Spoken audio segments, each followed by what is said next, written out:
Hello everyone! Welcome back again sa aking channel. Today magluluto naman tayo ng sabaw at ito ang sabawan natin.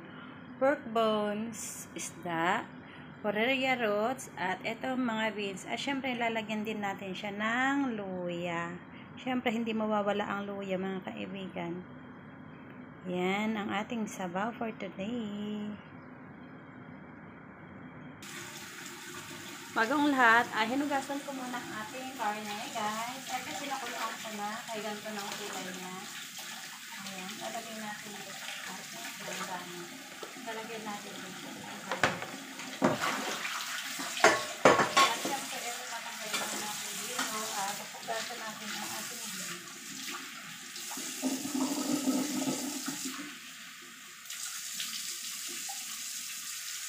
Ayan.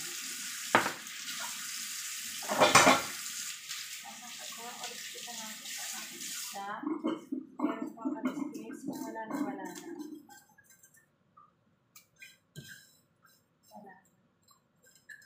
Kaliskis. Ito na natin ang ating isda.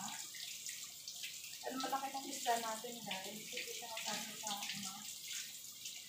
hindi siya magkakaasipan sa ating katirola.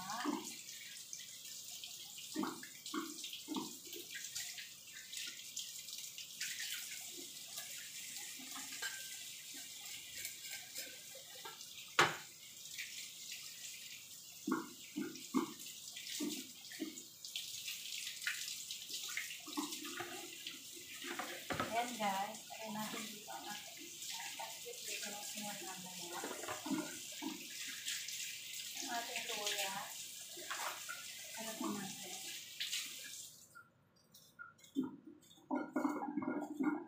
Natulungan ko magpalat ng luya para manipis na yung matanggal. Kasi kung hiwain mo siya, makapal yung tatanggal. Sayang. Medyo mahal nga yung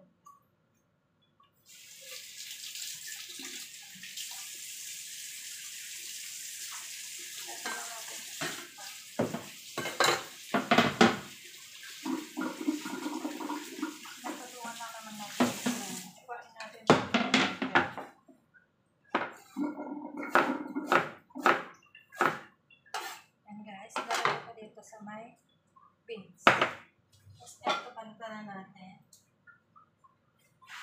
Mahirap kong balatan.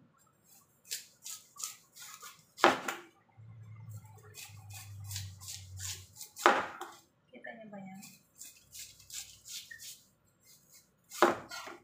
Hirapan ako magbalat ngayon kasi nakuha yung aking tiyan.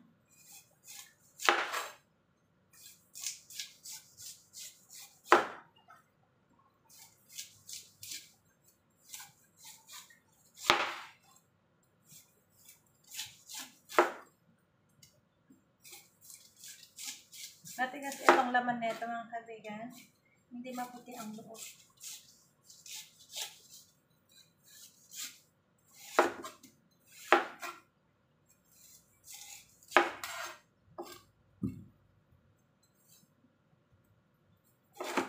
Pero pwede mo siya.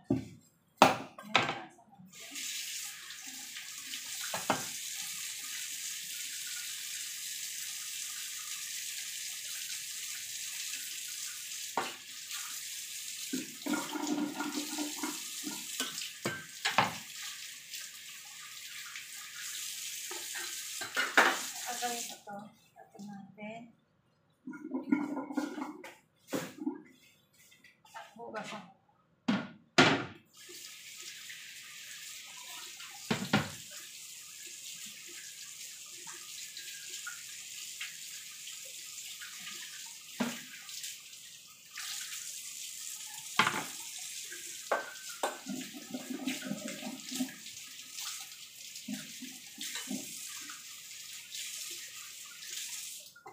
Balatan natin ito ang ating porilla roots. Medyo matigas ito. Sana yung sarap ang aking.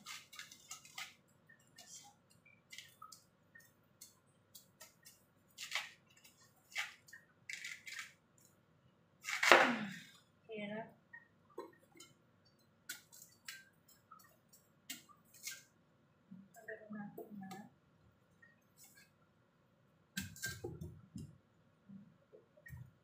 Tapos hiwain natin. Hiwain ko pa siya isa. Hindi ako mahirapan.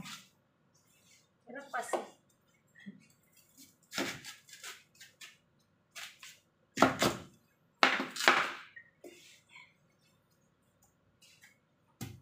Tagain ko na. Kasi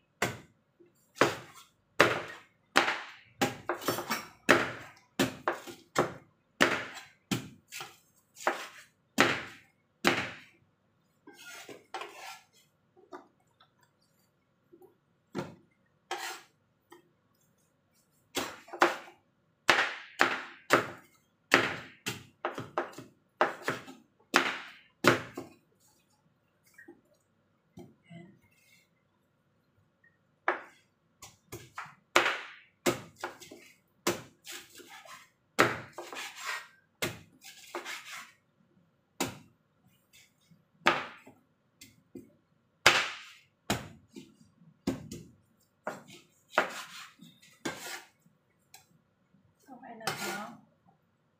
Ngayon lalagyan natin ang ating sabaw sa ating kasiron. Nagawa muna tayo ng tubig. Ilalagay muna tayo ng tubig sa ating kasirola. Lagyan ko muna ito ng tubig.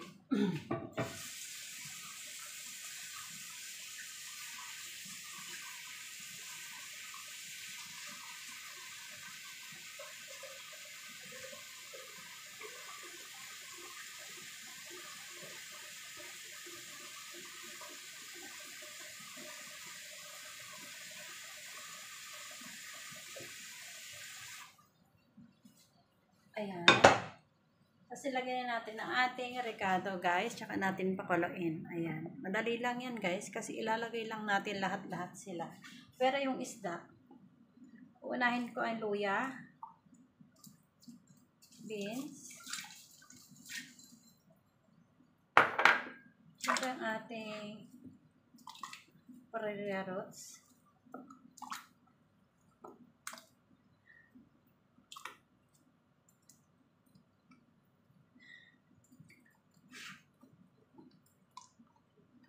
tingnan nyo guys, puti na agad yung sabaw niya na. Bilisan mo ito. Tapos sunod na natin ang ating karne. Yan, tapos pakuluin lang natin siya. Samahan mo ko at pakuluin natin, lagay natin sa lalagyan. Ayan. Oops.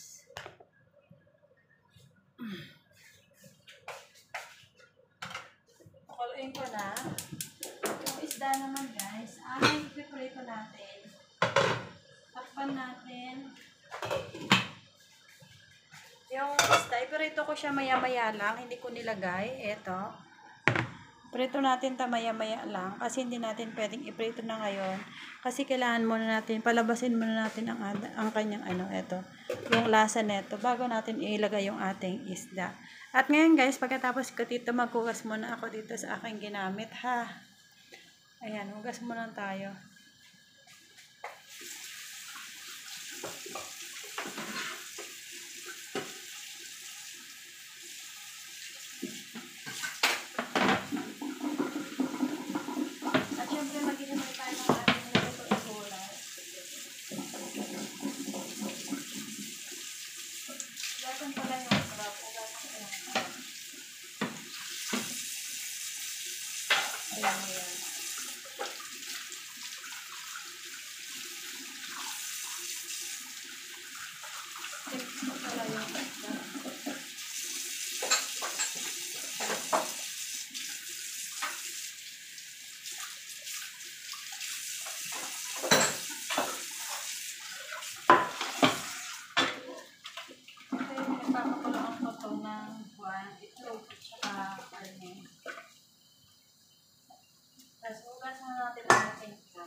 Nasan ko yung aking isda pala.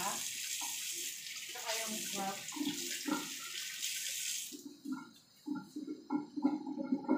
Yung ang ating ano, ilagay ko muna to dito.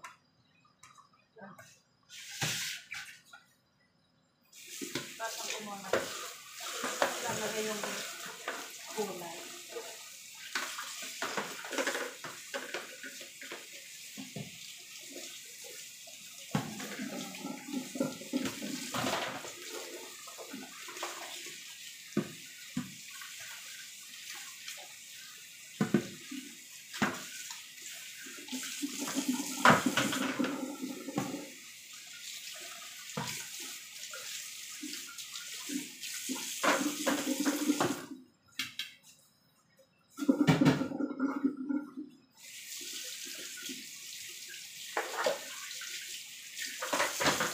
May muna ako ng ating gulay, guys. Kunin ko yung gulay natin. Ito naman ngayon, guys, ang ating ulam ngayon. Spinach na kulay red. Ito na.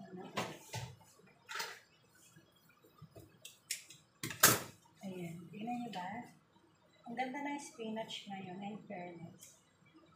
Tagalin lang natin ang kanyang ang kanyang dahon.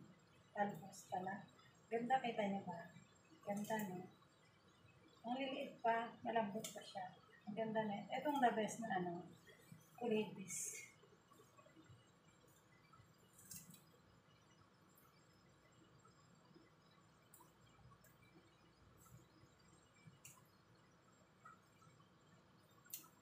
Ganda na ito.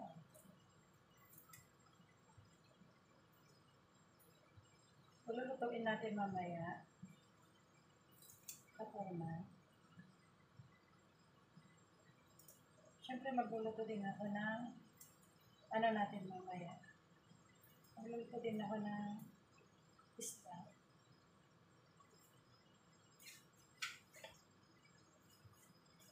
Nag-uulam din ba kayo ng ganito? Diba guys, masarap to. Anyway guys, thank you so much for watching. Hanggang sa muli guys. Thank you so much. Maghimay muna akong aming ulam mamayang gabi.